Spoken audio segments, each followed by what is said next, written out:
Hello friends, आज आपण T C एसमध्ये विचारलेले रिझनिंगचे प्रश्न बघणार आहोत.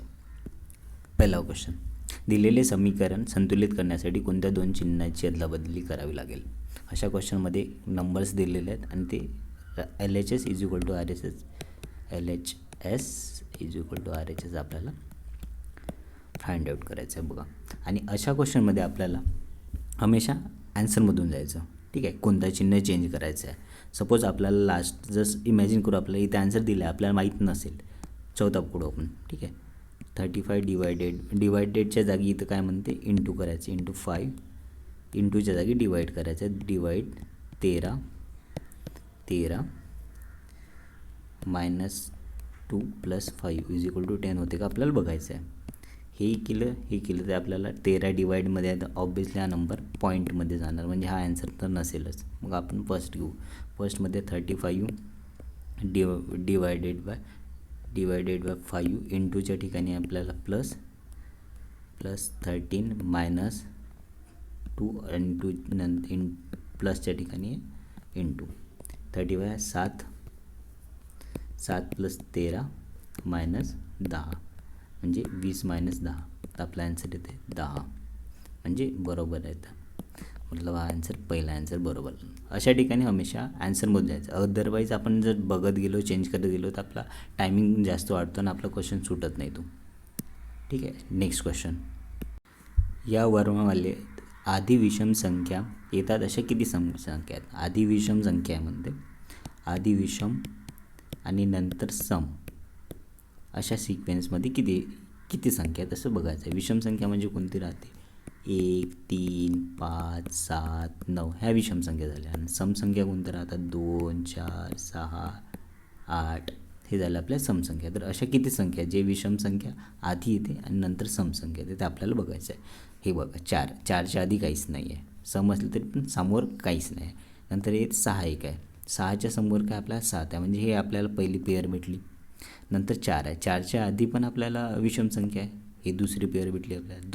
2च्या आधी पण विषम संख्या आहे, मतलब आपल्याला तिसरी पेअर भेटली. त्याच्यानंतर ही 2 आहे, 2च्या आधी पण विषम संख्या आहे, ही चौथी पेअर भेटली आपल्याला. नंतर हे किती होतं, 8. आपल्याला किती 4 पेअर झाले आहे. ठीक आहे, 8च्या आधी आपल्याला सम आहे, म्हणजे हे नाही होणार.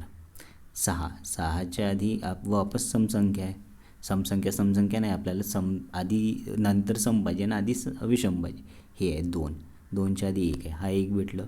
त्यानंतर 5, हे दोन्ही विषम संख्या आहेत. नंतर 6च्या आधी 5 झाली, हे आपल्याला भेटलं.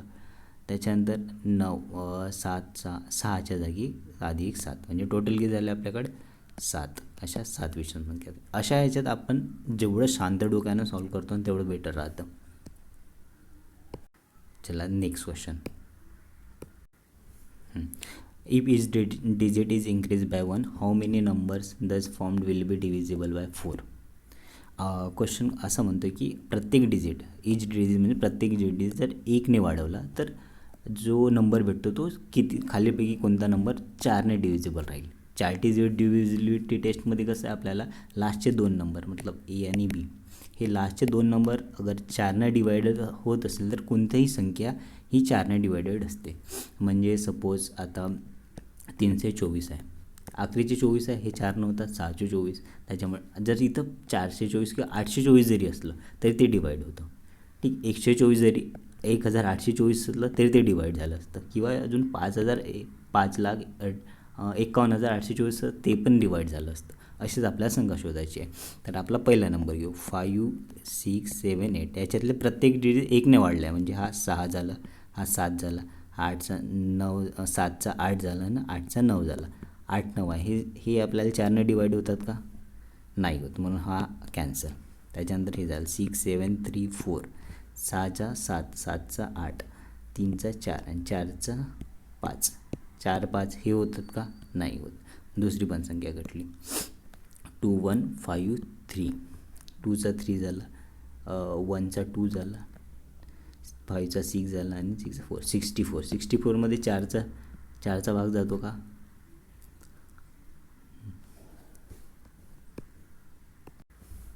हा 16चा भाग जातो आपल्याला. ठीक आहे, 4 × 16 केलं तर 64 भेटतं आपल्याला. तर मग हा एक आहे ज्याच्यामध्ये भाग जातो 4चा. नंतर 7 7 4 2 याच्यात 8 8 5 3 5 3मध्ये जाणार का नाही, म्हणजे फक्त एकच संख्या अशी आहे इथं की ज्याच्या 4चा भाग जाईल. चला नेक्स्ट क्वेश्चन. हा क्वेश्चन म्हणतोय दिलेल्या वर्णमालेत आधी स्वर आणि नंतर व्यंजन येतात अशी किती चिन्हे आहेत. आधी स्वर येणार आणि नंतर व्यंजन येणार, त्याच्यानंतर लगेच येणार व्यंजन. आता अल्फाबेट, इंग्लिश अल्फाबेटमध्ये आपले स्वर असतात फक्त 5 आहेत. EEIOU हे आपले स्वर आहेत, बाकी सर्व व्यंजन आहे. ठीक आहे, तर आपल्याला फक्त असे स्वर बघायचे आहे ज्याच्यानंतर व्यंजन येणार. तर आपल्याला स्वर बघा इथं ई आहे, ईच्या नंतर आपल्याला इज इक्वल टू आहे, व्यंजन नाही आहे त्याच्यासमोर. त्याच्यानंतर आपण सरळ बघू आय आहे, आयच्या नंतर ए आहे, आयच्या नंतर ए आहे. आपला स्वर आहे पण स्वरच्या नंतर स्वर आहे, तर हा पण आपला होणार नाही. ए आहे, एच्या नंतर आपल्याला व्यंजन नाही, आपल्याला चिन्ह दिसतो आहे. ओ आहे, ओच्या नंतर आपल्याला इथं भेटत आहे, आपल्याला ओच्या नंतर यूच्या नंतर भेटतं आहे आपल्याला एम, स्वरच्या नंतर एम भेटलं आपल्याला. त्याच्यानंतर ईच्या नंतर आपल्याला पी भेटत आहे. असे हे दोनच आहे, त्याच्यानंतर बाकी असे कोणतेच स्वर नाही आहेत ज्याच्यानंतर व्यंजन असेल. एक तर चिन्ह आहे, नंतर मग स्वर आहे. त्याचा आन्सर आपल्याला 2 येणार. अशा क्वेश्चनमध्ये शांत ह्याच्यानं फक्त बघायचं, ऑब्झर्वेशन केलं आणि व्यवस्थित बघितलं तर आन्सर निघून जातो. Next question.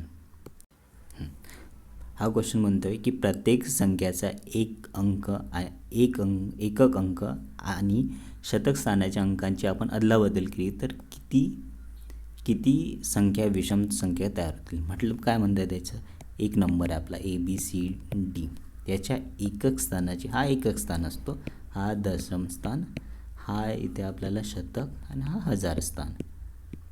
ठीक आहे, तर याच्या एकक स्थानाच्या आणि शतक स्थानाची अदलाबदल केली तर किती, मतलब आपल्याला हा नंबर झाला असेल ADCB,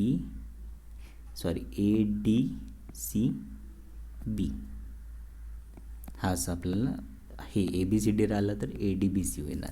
तर आपल्याला असे किती विषम संख्या आहेत. विषम संख्या आपण बघितलं आधीच, विषम संख्याच्या लास्टमध्ये येतो 1 3 5 7 9 असं. तर बघायचं, पहिली संख्या आहे 2 3 7 2, याच्या पहिल्या एककाची आणि शतकाची 2, याचं इथं 2 7 आणि हा इथं येणार 3. हे झाले आपली एक विषम संख्या, पहिलीच विषम संख्या भेटली आपल्याला. 5 4 1 5, याच्यामध्ये आपण चेंज करू, 5 5 1 आणि 4 येणार. हे सम झालं, हे आपल्या कामात नाही येणार. नंतर 9चा 8 7 3 आहे ना, 9 8 7 3 आहे, तर 9 3 7 8, हे पण सम नव्हतं आहे, हे पण आपल्या कामात नाही येत आहे. नेक्स्ट संख्या बघू आपण. ठीक आहे, 3 4 5 2 ही संख्या आहे, म्हणजे ही होणार आपल्याला 3 2 5 4, ही पण नाही आहे. आणि लास्ट संख्या बघू आता 3 7 6 4, तर हे काय 3 4 6 7, हे आपल्याला भेटली एक विषम संख्या. तर अशा किती, हे पहिलीवाली नाही शेवटची, अशा 2 विषम संख्या भेटणार आपल्याला. Okay, next question. हा क्वेश्चन काय म्हणतो, जर प्रत्येक शब्दातील प्रत्येक अक्षराची मांडणी डाव्याकडून उजवीकडे वर्णमालेनुसार केली असल्यास नंतर प्रत्येकामध्ये पहिले व शेवटच्या अक्षरांची अदलाबदल केली. पहिले वर्णमालेनुसार त्यांची चेंजेस केल्यानंतर पहिल्या आणि शेवटच्या अंतराची अदलाबदली केली तर किती शब्दांचे व्यंजनाने सुरुवात होईल. ठीक आहे, व्यंजनमधले आपले AEIO सोडून, स्वर सोडून सर्व बाकीचे व्यंजन. तर पहिला LKY, याच्यामध्ये काय म्हणते, डावीकडून उजवीकडे वर्णमालेनुसार. वर्णमालेमध्ये पहिले काय येते केच्या आधी आधी के येतो, नंतर L येतो, नंतर Y येतो. तर याच्यामध्ये अदलाबदल करायची आहे पहिल्या अक्षराची आणि शेवटच्या अक्षराची. पहिल्या अक्षराची अदलाबदल Y, हा झाला L ना K. तर याची सुरुवात व्यंजनाने होतो काय, आपल्याला काय AEIOU हे सोडून पहिल्याची व्यंजनाने सुरुवात होतो. तसंच बाकीचं पण बघायचं, SWR. याच्यामध्ये कसं आहे, याच्यामध्ये R S नंतर ना W, पण आपल्याला काय बदल करायचे WSR. ठीक आहे, याची पण सुरुवात झाली. आपला दुसरा नंबर भेटला, हा पण झाला, हा पण झाला. आता हे बघू आपण. QWA, याच्यामध्ये सुरुवात A येणार, नंतर Q येणार, नंतर W येणार. बट इंटरचेंज करायचं आहे. WQA, याची पण सुरुवात झाली व्यंजनाने, हा तिसरा झाला. त्याच्यानंतर चौथा घेऊ आपण. ठीक आहे, P नंबर PLM, जसं कसं ते LMP, बट आपल्याला नंबर चेंज करायचा आहे. PML, याच्यात कुठंच आपल्याला हे नाही आहे, मतलब कुठंच स्वर नाही आहे. तर हे डायरेक्टच घेणार. त्यांची सुरुवातही कुठून पण ओपन ते व्यंजनानंच होणार. नंतर लास्ट XAD, याचा ADX, पण हे इंटरचेंज करायचं आहे. याचा XDA, याची पण सुरुवात व्यंजनाने झाली, यांची व्यंजनाने सुरुवात होणार. ठीक आहे, याच्यामध्ये नंबर ऑब्झर्व करायचं की याच्यात कुठं स्वर येतं का. स्वर फक्त याचा एकाच क्वेश्चनमध्ये येत होता, पण ते पण सुरुवातीला व्यंजनाच होत आहे त्याचं पण. त्याच्यामुळे याचा आन्सर येणार 5. आकाश उत्तरेकडे तोंड करून आहे. तो घड्याळाच्या काट्याच्या दिशेने 135 अंश वळतो. नंतर घड्याळाच्या काट्यांच्या विरुद्ध दिशेने 90 अंश वळतो. तर आता त्याचे तोंड कोणत्या दिशेला असेल? हा आकाश आहे. तो उत्तरेकडून तोंड करून उभा आहे. उत्तरेकडून तोंड करून तो घड्याळाच्या काट्याच्या दिशेने, घड्याळ या काट्याने जाते, तर ते 135 म्हणजे 90 + 45. 90ला तो इथं राहणार, नंतर 45. म्हणजे हा जर सपोज नॉर्थ उत्तर असेल, दक्षिण पूर्व पश्चिम, तर हा 90 + 45 135 म्हणजे तो इथं आला. त्याच्यानंतर त्यानंतर घड्याळाच्या विरुद्ध दिशेने 90 असतो. विरुद्ध दिशे म्हणजे वापस त्याच डायरेक्शननं, उलट्या डायरेक्शन त्याच्या, म्हणजे हा 45ला वापस इथं आला, तर हा इथं 90 अंश. तर तो आता कोणत्या दिशेला? त्याचं तोंड या दिशेला आहे, मतलब उत्तर आणि पूर्वेच्या मधात. अशा उत्तर आणि पूर्वेच्या मधात, आणि ते दिशा आहे ते आपली ईशान्य. आणि अशा क्वेश्चनमध्ये मेजॉरिटी ईशान्य, आग्नेय, वेव्ह, यामध्ये कन्फ्युजन होते. अशा वेळेस आपल्याला नॉर्थ, साऊथ, ईस्ट, वेस्ट हे समजतं. तर अशा वेळेस एकदा क्वेश्चन इंग्लिशमध्ये बघायचं. ठीक आहे, नॉर्थ ईस्टला आहे. अशा क्वेश्चन एकदा इंग्लिशमध्ये बघितल्यानंतर आपल्याला डायरेक्शनमध्ये जास्त कन्फ्यूज होत नाही. ठीक आहे, नेक्स्ट क्वेश्चन. हा क्वेश्चन आहे, दिलेल्या मालिकेत प्रश्नचिन्हांच्या जागी कोणती संख्या येणार? प्रश्नचिन्ह दिले आहे. ठीक आहे, आणि नंबर ऑलमोस्ट जवळपास एकाच रेंजमध्ये आहे. ठीक आहे, पहिला नंबर कितीनं वाढत आहे आपल्याला बघितलं तर 1नं वाढत आहे. दुसरा नंबर कितीनं वाढत आहे आपला? 8ने वाढत आहे. तिसरा 242 आणि 596 हे कितीनं वाढत आहे? ऑलमोस्ट 27नं वाढत आहे. ठीक आहे, मतलब आपल्याला एक पॅटर्न ऑब्झर्व होत आहे ना. पहिल्याचा क्यूब, दुसऱ्याचा क्यूब, तिसऱ्याचा क्यूब, नंतर आता बघू चौथ्याचा क्यूब नव्हता आहे. आता 60 पूर्ण वाढायला पाहिजे होतं. याच्यात आपण 60 पूर्ण टाकले तर किती होतात? 633 होतात. म्हणजे जे सिरीज बनत आहे ते क्यूबवाली सिरीज आहे. त्याच्यामुळे आता जो नेक्स्ट येणार तो 5चा क्यूब राहणार. मतलब हा डिजिटमध्ये 125 मिळाले तर आपल्याला फायनल डिजिट भेटणार. तर किती झालं ते? 8. ठीक आहे, 5 आणि 7 हा आपल्याला आन्सर भेटणार.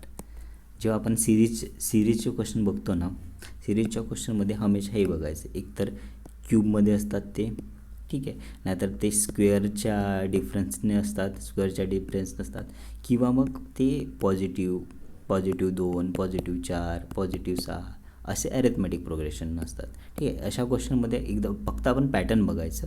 अगर ते आपल्याला सॉल्व्ह होत असेल तर ते कंटिन्यू करायचं, नाहीतर ते स्किप करून नेक्स्ट जाण्यात जास्त फायदा असतो. नेक्स्ट क्वेश्चन आहे, पियुष, रेणू, रेखा, साक्षी आणि विराट हे 5 मित्र एका वर्तुळा केंद्राकडे तोंड करून बसलेले आहेत. रेखा आणि रेणू यांच्यामध्ये साक्षी बसलेली आहे. रेणू ही पियुषच्या उजव्या स्थानावर बसलेली आहे आणि साक्षीच्या डावीकडे दुसऱ्या स्थानावर कोण बसलेलं आहे? बघा क्वेश्चन बघा, की 5 मित्र आहेत, बसून आहेत सर्कलकडे तोंड करून. हे बघा असं 1 2 3 4 5 लोक बसून आहेत. सर रेखा आणि रेणूच्या मधामध्ये साक्षी बसली आहे. ही साक्षी बसलेली असेल, साक्षी बसलेली आहे कोणाच्या मध्ये? रेखाच्या आणि रेणूच्या. ठीक आहे, आपण रेणू इथं घेऊ शकतो आणि राखी तिथं पण घेऊ शकतो. हा दुसरी पॉसिबिलिटी अशी पण राहू शकते त्याची. ठीक आहे, 1 2 3 4 5. ठीक आहे, याच्यामध्ये रेखाला आपण इथं बसवू, हे रेणू आणि हे साक्षी. ठीक आहे, रेणू ही पियुषच्या उजवीकडच्या दुसऱ्या स्थानावर बसली आहे. पियुष मतलब इथे असेल पियुष, तर त्याच्या उजवीकडच्या दुसऱ्या स्थानावर रेणू आहे. मतलब हे पहिलं स्थान उजवीकडचं आणि दुसरं स्थान आहे. आता रेणू इथं आहेत आणि मग आपल्याला पियुष इथं असायला पाहिजे. त्याच्या उजव्या स्थानावर पियुषच्या उजव्या स्थानावर रेणू काय दुसऱ्या उजव्या स्थानावर, इथं पियुष असायला पाहिजे. मतलब हे पॉसिबिलिटी होणार नाही, म्हणजे हा आपला बरोबर राहणार. ठीक आहे, तर साक्षीच्या डाव्या बाजूने दुसऱ्या स्थानावर कोण बसलं आहे? याच्यामध्ये 4 तर आपले झाले, एकच बाकी आहे आपला, काय? विराट. तर साक्षीच्या डाव्या बाजूला उजवी साक्षीची उजवी बाजू ही झाली, डावी बाजू ही झाली. हिच्या दुसऱ्या स्थानावर रेणू पहिल्या स्थानावर आहे, दुसऱ्या स्थानावर आहे आपला विराट. ओके, समजलं ना? नेक्स्ट क्वेश्चन आहे, दिलेल्या अक्षर मालिकेतून सर्व स्वर वगळले असता खालीलपैकी कोणता घटक उजव्या टोकापासून 15वा घटक आहे? हा असतो आपला डावा टोक आणि हा असतो आपला उजवा टोक. ठीक आहे, याच्यात आपल्याला सर्व स्वर म्हणजे कोणते? आपले AEIOU हे वगळायचे आहेत, काढायचे आहे डायरेक्ट. ठीक आहे, याच्यात बघा आपल्याला किती स्वर भेटतात, पहिले ते काढून घेऊ आपण. ओ गेलं, ठीक आहे, त्याच्यानंतर ए गेलं, ई गेले. आणखी दिसत आहे का कुठं? एकदा रिकन्फर्म करून टाकायचं आपण. AEIOU आहे का? नाही. झाले आपले 3 गेले. आता आपल्याला मोजायचं आहे किती आहे. 15 वर्ड. 1 2 3 4 5 6 7 8 9 10 11 12 13 14 15 वर भेटला आपला टी. ओके, असे सिंपल आहे. फक्त डोकं शांत ठेवून व्यवस्थित करायचं, घाई करायची बिलकुल गरज नसते अशा क्वेश्चनमध्ये. घाई केला तर चुकतो आपलं. आरामात slowly. Okay, next question. DEFG आणि H असे 5 डबे एकामेकांवर ठेवले आहेत. D हा डब्बा तळाशी आहे, H हा डब्बा Fच्या लगत वर आहे, E हा डब्बा D आणि G या डब्याच्या दरम्यान आहे, F डब्बा हा G डब्याच्या लगत वर आहे. तर F डब्बा आणि D डब्बा यांच्या दरम्यान किती डबे आहेत? आपल्याला एवढं समजलं की 5 डबे आहेत. 1 2 3 4 5 डबे आहे. D हा डब्बा सर्वात शेवटी आहे, D हा डब्बा सर्वात शेवटी दिलेला आहे. ओके, H डब्बा हा F डब्याच्या लगत वर आहे, H डब्बा हा F डब्याच्या लगत वर आहे. ओके, E डब्बा हा D डब्बा आणि G डब्याच्या दरम्यान आहे. D आहे आपल्याला भेटला आहे. ठीक आहे, तर हा कोणता डब्बा म्हणतो? E डब्बा हा D डब्बा आणि G डब्याच्या मधात आहे. ठीक आहे, G पण भेटला, D पण भेटला आणि E आपल्याला E पण भेटला. ठीक आहे, F डब्बा G डब्याच्या लगत वर आहे, F डब्बा कुठे? G डब्याच्या लगत वर आहे. ठीक आहे ना, आपल्याला H पण भेटला. मग Fच्या वर तो H आहे. ठीक आहे, तर F आणि D डब्यात किती डबे आहेत? F आणि D डब्यात हा F झाला, हा D झाला. यांच्या डब्यात किती? G आणि E आहे, असे 2 डबे आहेत. Okay, next question. ज्याप्रमाणे दुसरा शब्द हा पहिल्या शब्दाशी संबंधित आहे, त्याचप्रमाणे तिसऱ्या शब्दाशी संबंधित पर्याय निवडा. कीटकशास्त्र, कीटक. तर खगोलशास्त्र काय? कीटकशास्त्र कशाचा अभ्यास करतो? कीटकांचा. खगोलशास्त्र कशाचा अभ्यास करतो? आकाशाचा, ताऱ्यांचा. तर आपलं उत्तर इथं तारे. रिलेटिव्ह क्वेश्चन्स आहे. Next question. हा क्वेश्चन सिलोलिझमचा आहे याच्यामध्ये, आणि हा हर एक एक्झाममध्ये इम्पॉर्टंट आहे हा क्वेश्चन. ठीक. फर्स्ट, एकही स्नॅक आरोग्यदायी नाही. हा स्नॅक्स एकही स्नॅक्स आरोग्यदायी नाही. आरोग्यदायी यांच्यामध्ये काहीच रिलेशन नाही. ठीक आहे. एकही आरोग्यदायी वाईट नाही म्हणते. ओके. काही कनेक्शन आहे. तर काही स्नॅक्स वाईट आहेत, काही स्नॅक्स वाईट आहेत, त्यांच्यामध्ये रिलेशन दिलंच नाही म्हणजे पहिला स्टेटमेंट तसं पण गलत होईल. काही आरोग्यदायी स्नॅक्स आहेत, काही आरोग्यदायी स्नॅक्स आहेत असं पण नाहीच म्हणत आहे. आपल्याला रिलेशन भेटतच नाही त्याचं. त्याच्यामुळे हे दोन्ही निष्कर्ष तर्कसंगत लागत नाही. असे क्वेश्चन प्रॅक्टिस इम्पॉर्टंट आहे आणि इझी असतात. तर फक्त त्याला व्यवस्थित आपल्याला त्याची डायग्राम काढता आली पाहिजे. ओके. Next question. हा पण क्वेश्चन आपल्याला रिलेटेबल टर्म फाइंड आउट करायचा असतो. आता क्लॉकमध्ये आपण काय बघतो, टाईम बघतो. तसं कंपासमध्ये काय बघणार आहोत आपण, डायरेक्शन्स बघणार आहे. स्पीड तर आपण बघू शकत नाही. टेम्परेचरसाठी थर्मामीटर राहते, स्पीडसाठी ॲरोमीटर राहते आणि डिस्टन्ससाठी काय किलोमीटरमध्ये मोजतो ना आपण ते. हां, तर कंपासमध्ये आपण काय बघणार, डायरेक्शन्स. Next question. हा एका विशिष्ट सांकेतिक भाषेत जर ट्रक हा शब्द असा संकेतबद्ध केला आहे तर बाईक हा शब्द कसा. अशा क्वेश्चनमध्ये मेनली एक मी तुम्हाला बेस्ट ट्रिक सांगतो याच्याबद्दलची, ऐका व्यवस्थित. असा क्वेश्चन राहिला ना, पहिल्यांदा ABCD पूर्ण लिहून येत. जसं पेपर हातात भेटलं तसं पहिल्यांदा हे काम करायचं. ABCD ते रफ पेपर देतात ना तेव्हाच. DFGHIJKLM. हां, हे लक्षात ठेवा, हे एममध्येच घ्यायचं आहे. ठीक आहे ना. हा एपासून सुरुवात करायची. NOPQRSTUVWXYZ. ठीक आहे. हा N आहे आणि हे Z आहे. ठीक आहे. आपले 26 अल्फाबेट झाले. आता नंबर देऊन द्यायचा. 1 2 3 4 5 6 7 8 9 10 11 12 13 14 15 16 17 18 19 20 21 22 23 24 25 26.